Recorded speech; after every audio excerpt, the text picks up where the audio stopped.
Magandang tanghali po, muli ang inyong lingkod, si Chef Roy. Ngayon po ay April 9, ibabagi ko lang po yung pong Berde Santo, out of town po kami. Doon po sa terminal ng van, hindi po sabihin kung saan terminal. Mayroon pong nag-uusap doon na tungkol po sa Bible at saka sa Rebulto daw. Yun daw Rebulto, gawa doon ng tao. At yung Bible din naman gawa din ng tao. Kaya may nagsabi na paano daw ba na-imbento yung Bible. Hindi ako po din sumagot dahil ko kilala yung mga nag-usap. Saka ayaw ko po ng debate.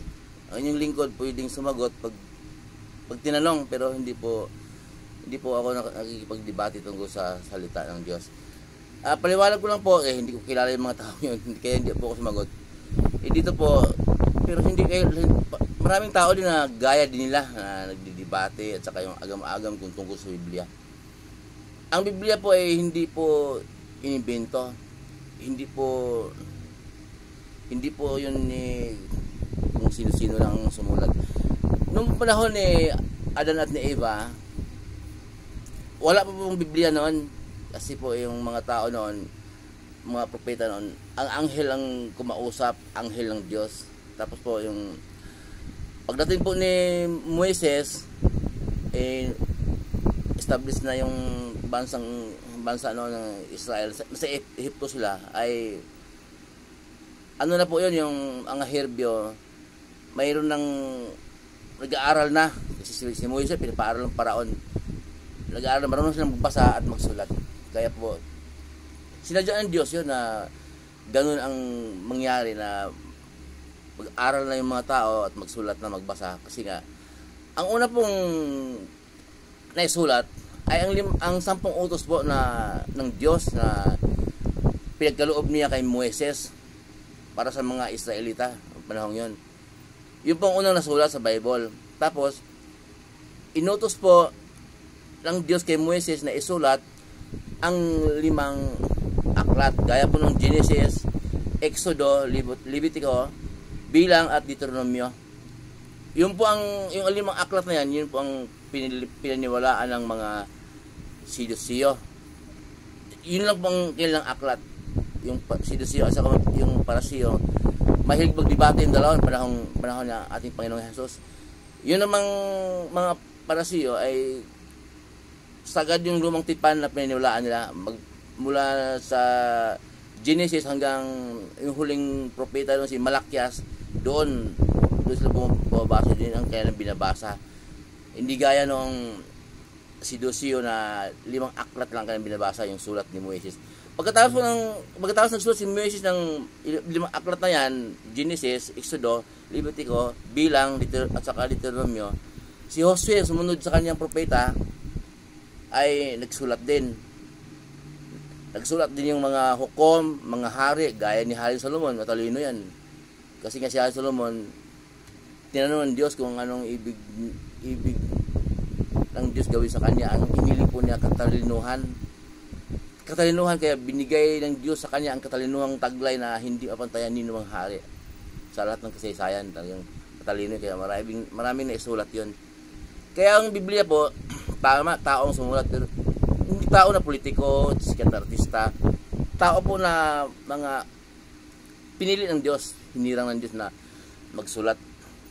Yung sa panahon pong yon, iniingatan ang salita ng Diyos, nakasulat sa yung sagradang kahon, tinatawag lang Ark of the Covenant, yung akasya na nilagyan ng palamuti, at doon po tinago, iniingatan hanggang sa pagdating ng Panginoong Hesus. Nagsulat din yung mga apostol. Si Pablo, maraming sinulat yon, mahigit 10 ang aklat na sinulat ni Pablo. Kaya nabuo po ang Biblia. Hindi po yun inimbento at hindi po yun didiscover, hindi nabuo. At yung pong mga bato na natagpuan ng mga arkeologo, mayroon pong ibang nakaukit sa bato na mga salita ng Biblia. Kaya ang Biblia po, hindi po talaga inimbento, kundi mayroon pong katibayan na talagang salita ng Diyos ang mga nakasulat niya. Kaya ang mga hindi po naniwala sa Biblia, yun po mga taong walang galang sa Diyos. At sa panahon po natin ngayon, nandoon po sa Museum ng Mundo, Museum ng British, Vatican, Amerika, Germany at Ehipto, nakasulat po sa mga makita po natin doon kung tayo mapunta doon, mga nasa nakaukit sa bato, salita ng Diyos nakita ng mga arkeologo at saka mga balat ng hayop na pinatuyo ng hayop pa nung araw, yung panahon pa ng mga propeta, panahon ng mga apostol. Doon po doon po sa Museum ng Mundo, sa mga bansa na nabanggit ko po, na British, Amerika, Vatican, Germany, Ehipto. Yun po ang mga katibayan. At yung pong ngayon, sa panahon natin ngayon, naimbento yung papel, pinagsama yung lumang tipan at bagong tipan. Ibig po sabihin ng tipan, kasunduan. Yung lumang tipan po, yun yung sa mga propeta. Yung banggit po na ang huling propeta sa lumang tipan si Malakias. Tapos pagkatapos noon, bagong tipan, Mateo. Hanggang sa pahayag po yun. Yung pinagsama na ngayon, naimbento yung papel. Kaya po nababasa po natin. Hindi po inimbento ang Biblia, kundi iningatan sa panahon. At si Pablo naman nagsulat na marami siyang sinulat, ng mga mahigit 10 aklat na sinulat ni Pablo. Sulat niya sa mga taga Corinto, sulat niya sa mga taga Roma. Habang nakakulong siya, inutusan siya ng Diyos sa pamamagitan ng banal na espiritu para isulat ng mga bagay niya para sa panahon natin mababasa.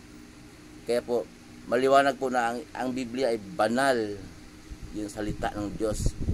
Kaya kung maniwala sa Diyos, kasi kung hindi pinasulat ng Diyos, para sa panahon natin, malaman natin na ang salita niya. At kaya pag nagtalo sila na Biblia ito gawa ng tao, totoo pagawa ng tao, tao naman ng mga banal na mga pinili ng Diyos. Yun po, muli po ang inyong lingkod, si Chef Roy. Kumusta po kayo?